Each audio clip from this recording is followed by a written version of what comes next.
সাকিব আলী, আমি আবার ইরানের দিকে আসতে চাই। আপনি যুদ্ধ দেখছেন, অবশ্যম্ভাবী যুদ্ধ। এটার পরিণতিটা আসলে কি? এই যুদ্ধের পরিণতি, খামেনির যদি পতন হয় সেক্ষেত্রে গোটা অঞ্চলের অবস্থা কি দেখতে পান আপনি? ইরানের একটি প্রভাব আছে আশপাশের যতগুলো দেশ ইরানের আছে। প্রভাব তো ছিল। ইরানের যেটা প্রভাব আরো বেশি যেখানে ছিল, মানে আমি যদি ডাইরেক্টলি বলি, সরাসরি প্রত্যক্ষ প্রভাব কোথায় কোথায় ছিল, আপনার সবচেয়ে বেশি ছিল হচ্ছে কি আপনার লেবাননে হিজবুল্লাহ, তারপরে ছিল আপনার গাজায় হামাস, তারপর ছিল আপনার ইয়েমেনে শিয়া Syria. Houthi rebel, not all but Houthi rebel, এরকম কয়েকটা তার মিলিশিয়া বাহিনী ছিল অন্যান্য। তো তিনটাই তো, বিশেষ করে দুটো তো বেশ, হিজবুল্লাহ তো খুব বেশিভাবে আক্রমণ হয়েছে হিজবুল্লাহর উপরে। হিজবুল্লাহর অবস্থা এখন আর আগের মতো নাই, মানে ধরা হচ্ছে সক্ষমতা অনেক কমে গেছে। গাজার আপনি জানেন যে হামাস এখনও গাজায় মানে সে নিয়ন্ত্রণ বজায় রেখেছে, কিন্তু সেও ওখানে আক্রমণের তারও অনেক ক্ষতি হয়েছে, অনেক দুর্বল হয়ে গেছে। হুতিরাও এখন চুপচাপ আছে। আপনি দেখেছিলেন বোধহয় গত বছর হুতিরাও যুদ্ধ করছিল আপনার হরমুজ স্ট্রেইটে, এখন আর তারা করছে না। সুতরাং সব দিক দিয়েই আমি মনে করি ইরানের প্রভাব কিন্তু কমেছে, এবং ইরান যদি যুদ্ধে যদি হেরে যায় তাহলে ইরানের প্রভাব আরও কমবে। আপনি একটু এমনিতেই জানেন যে যে যে এমের এই যে যে মধ্যপ্রাচ্য, সেটা দুই ভাগে বিভক্ত। একদিকে হচ্ছে গিয়ে ইরান, সিরিয়া ছিল একসময় হাফেজ আল আসাদের অধীনে সিরিয়া, আর অন্যদিকে হচ্ছে গালফ কান্ট্রিজ, রাইট, আমরা যেখানে আমাদের সবচেয়ে বেশি মানুষরা থাকে, কাজ করে, অর্থাৎ সৌদি আরবিয়া এবং সহ 6টা দেশ। এই 6টা দেশ কিন্তু যুক্তরাষ্ট্রের সাথে মিত্র, আর ইরান কিন্তু যুক্তরাষ্ট্রের শত্রু। সুতরাং একদিক দিয়ে এই জিসিসির প্রভাব অনেক বেড়ে গেছে, এখন অনেক বেড়ে গেছে, এবং তারা এখন আমেরিকান পাওয়ারকেও ইউজ করতে চেয়েছে তাদের বিরোধীদের বিরুদ্ধে।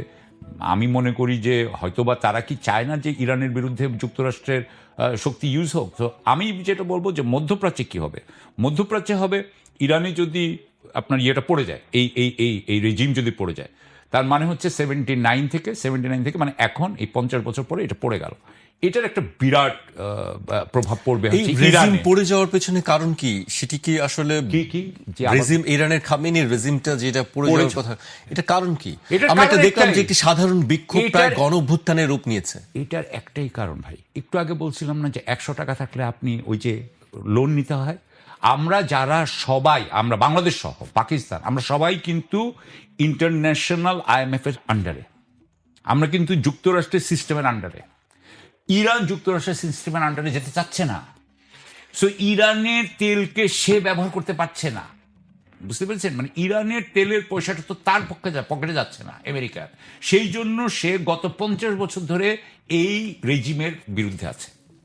বিরোধী যারা করছে এটা পিওরলি, আমি মনে করি এটা পিওরলি অর্থনৈতিক। কালকেই যদি ইয়েরা বলে, আপনার রেজিম বলে, খামেনি যদি বলে যে আমি টাকা তোমাকে দিব, আমি মুখে মুখে ভারত মানে আমেরিকার বিরুদ্ধে কথা বলবো, কিন্তু আমি টাকা তোমাকে দিব, কালকেই সব শেষ হয়ে যাবে, সব শেষ হয়ে যাবে। বিকজ একটা কথা বলা হয়, এটা আমেরিকানদের মুখ থেকে আমি শুনেছি, যে আমেরিকানরা বলে you are a communist, I have no problem as long as you are my communist. আপনার মনে আছে শেখ হাসিনা ছিল যে কওমি মাদার অফ কওমি মাদ্রাসা, মানে উনার কথা হচ্ছে আপনি মোল্লা, কোনো অসুবিধা নেই যতক্ষণ আপনি আমার মোল্লা, রাইট, আমার বিরোধী হতে পারবেন না।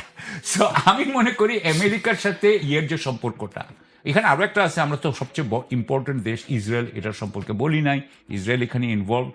আর আরেকটা কথা হচ্ছে ইরান যদি পড়ে যায়, ইরানের রেজিম যদি চেঞ্জ হয়, আমি বলছি না যে রেজিম চেঞ্জ হবে, বাট যুদ্ধ হলে যদি হয়, তার মানে কি হবে? তার মানে হচ্ছে গিয়ে যে চীনের উপরে অলরেডি অন্যান্য তৃতীয় বিশ্বের বিরাট নির্ভরশীলতা বাড়ছে, সবাই রেডি হবে। আমি অলরেডি আপনাকে বলছি, সাউথ কোরিয়া বলছে তারা নিউক্লিয়ার পাওয়ার হতে চায়, জাপান বলছে তারা নিউক্লিয়ার পাওয়ার বোধহয় হয়ে যাবে, মানে everybody is going to try to become nuclear power. কারণ তাদের কথা হচ্ছে যে, দেখেন আপনার মনে আছে যে ইউক্রেন কিন্তু একসময় মিলিটারি নিউক্লিয়ার ওয়েপন্স ছিল, তখন তারা বলেছিল যে আমরা নিউক্লিয়ার ওয়েপন্স যদি ছেড়ে মানে আমরা দিয়ে দিব, যখন বলেছিল দিয়ে দিবে, তখন কিন্তু ইউ বোধহয় এবং রাশিয়া বলেছিল যে তোমাদের টেরিটোরিয়াল ইন্টিগ্রিটি, তোমাদেরকে আমরা আক্রমণ করবো না। কিন্তু হয়েছে তো পরে, এখান থেকে তো মানুষ তো বুদ্ধি নিচ্ছে। সুতরাং আমি মনে করি এটার আরেকটা বিশাল একটা ইয়ে হবে যে অনেক আণবিক শক্তির পাওয়ার হয়ে যাবে, এবং সেক্ষেত্রে ব্যালেন্সটা, পাওয়ারের ব্যালেন্সটা পৃথিবী কিভাবে রক্ষা করবে? এখন আপনার এতদিন যেটা ছিল যে ইন্টারন্যাশনাল অর্ডার সিস্টেমটা ছিল আসলে যার জোর সবচেয়ে বেশি, হি অর শি, মানে সে এইটা তৈরি করছিল, যেটা হচ্ছে যুক্তরাষ্ট্র, যে সিস্টেমটা আমরা তৈরি করেছিল। এখন যদি মাল্টিপোলার ওয়ার্ল্ড হয়ে যায়, যদি এখানে দেখা যায় যে 50টা দেশের আণবিক আছে, আপনার মিসাইল আছে, এটা আইসিবিএম হইতে হবে, ইন্টারকন্টিনেন্টাল, মানে আপনি আমেরিকাকেও অ্যাটাক করতে পারেন। এইটা যদি হয়ে যায় তার মানে আমরা মাল্টিপোলার হয়ে যাব। মাল্টিপোলার হওয়া মানে কি? মাল্টিপোলার হওয়া মানে যুদ্ধ হবে কিন্তু যুদ্ধের সংখ্যা কমে যাওয়া উচিত। মাল্টিপোলার হলে আমরা মনে করি যে আমরা একটা নতুন ভারসাম্যের দিকে যাইতে পারি। মাল্টিপোলার কিন্তু is worse than unipolar or worse than bipolar, এটা কিন্তু আপনি বলতে পারেন না। ইউরোপে কিন্তু এই যে আপনার আগে, প্রথম মহাযুদ্ধের আগে পর্যন্ত এটা কিন্তু ব্যালেন্স অফ পাওয়ার ছিল। 3-4টা দেশ ছিল মেইন পাওয়ার, এবং তারা একজন আরেকজনকে ঠেকায় রাখতো।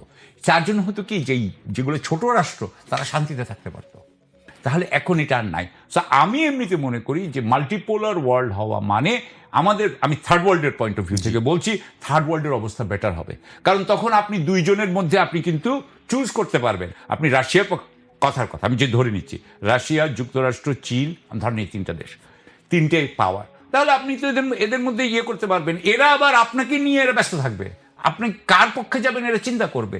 সো আপনার ক্ষমতা কিন্তু অনেক বেড়ে যাবে আপনি যদি মাল্টিপোলার ওয়ার্ল্ডে মেম্বার হন। জি, কি যুদ্ধ কি লাগবে মনে হয় আপনার কাছে? প্রথম কথা হচ্ছে যে এটা উত্তর আমি আপনাকে এক লাইনে দিতে পারি। আপনি যদি সেটাতে খুশি থাকেন তাহলে ওকে, লাগবে।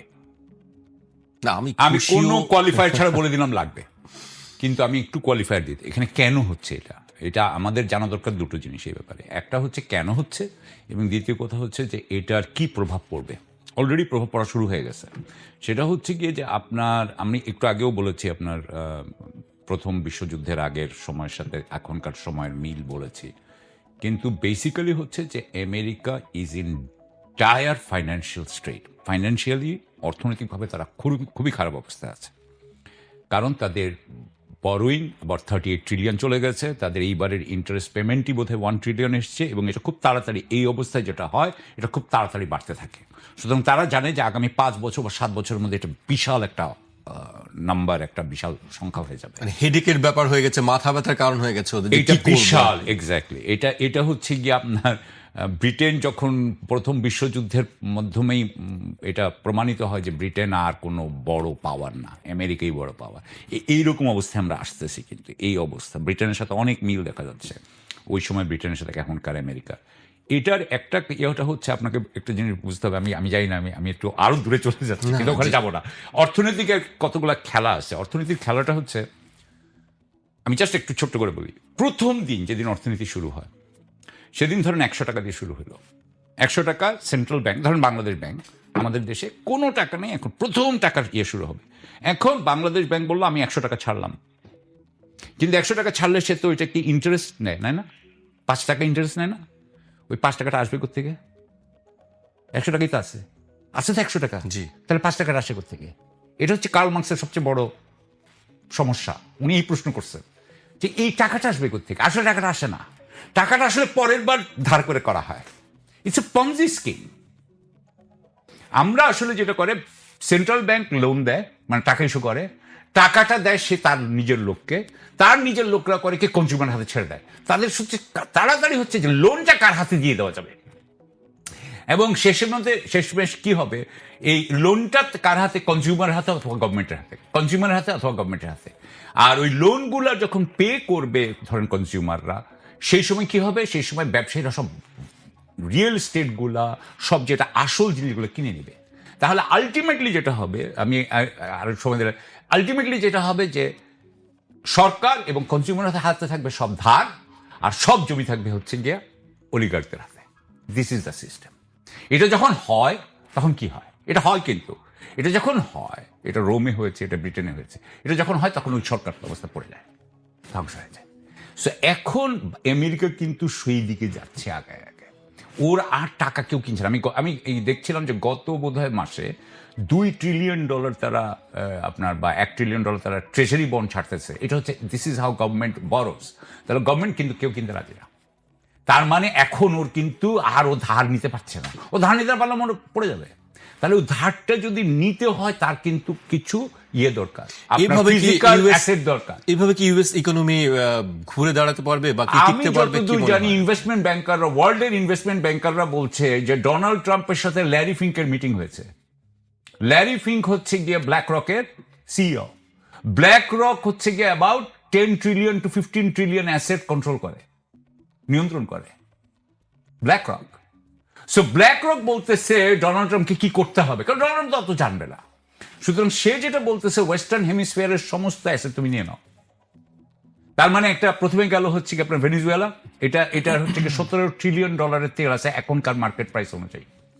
এরপরে হচ্ছে গিয়ে গ্রিনল্যান্ড, তারপরে হয়তো মেক্সিকো, আই ডোন্ট নো, কারণ উনার তো এগুলো নিতে হবে।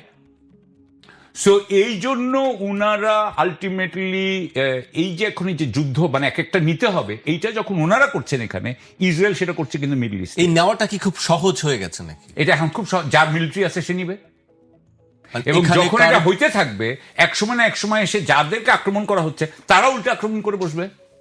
তারা কি আর্ন দে গেটিং রেডি? নিউটনের তৃতীয় সূত্র হ্যাঁ, এটা হবে অনুযায়ী